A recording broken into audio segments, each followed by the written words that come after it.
আইছে আবার ফলে আমার দ্বারে 5টা টাকা পাইবে হে লইগে প্রত্যেক দিন এই দুয়ার দ্বারে বইয়ে থাকে এই কি সহ্য হয়? হ্যাঁ আইছে একখানে কামে গুনতে রুগী দেখিয়া ও দেহার আগেই আমি এই দেশ করি আল্লাহ আমি ওইটি যায় হালার পোহালায় যায় ওই কবিরাজ খারান যান কই টাকা দিয়ে যান যাই একটু রুগী দেখতে রুগী দেখতে যান যেমনে যান টাকা দিয়ে যান টাকা তো বাবা 5টা আমি হাতে উঠি গেছি তুমি প্রতিদিন আইয়া মোর দুয়ার দ্বারে বই থাও মোর একটা মান সম্মান নাই মুই কি যাই এদের দেয়া তোমার টাকা দিয়া না দিয়া 5টা 15 বছর ধরে ঘুরাও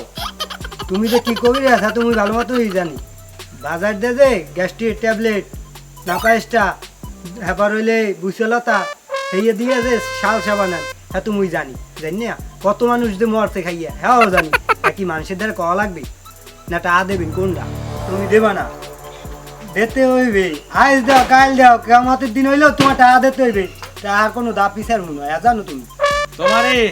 তোমারে বাবা অনেক ধন্যবাদ কারণ তুমি আমারে অনেক লম্বা একটা সময় দিছো কিয়ামত পর্যন্ত ঠিক আছে তো কিয়ামত পর্যন্ত যখন সময় দিছো কিয়ামতের আগ পর্যন্ত আমি তোমার টাকা দিতে পারতাম না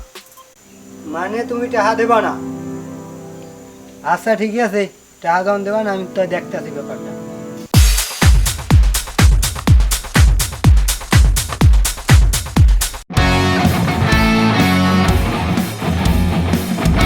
কবিরাজ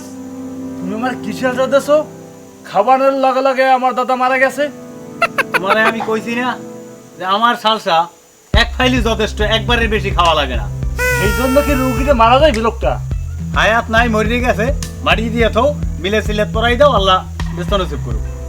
আচ্ছা তোমার মিলে তোমার দেয় দিয়েছি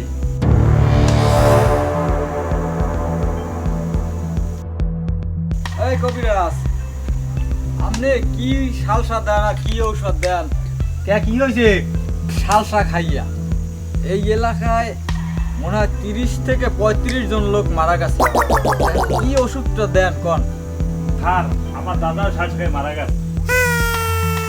আমার ওষুধ এক ফাইলি যথেষ্ট এক ফাইলের পরে আর দ্বিতীয়বার লাগে না হ্যাঁ আমার চা পাতলা পায়খানা ডায়রিয়া যে কোনো রোগের জন্য বাত ব্যথা মাথায় ব্যথা উঠতে গেলে মাগরে পড়তে গেলে বাবারে এক ফাইলি যথেষ্ট এর বেশি আর ওষুধ জীবনে লাগবে না শোনেন কবিরাজ সাহেব বন্ডামি শেষ করতে এক মামলাই যথেষ্ট আর বেশি আর লাগে না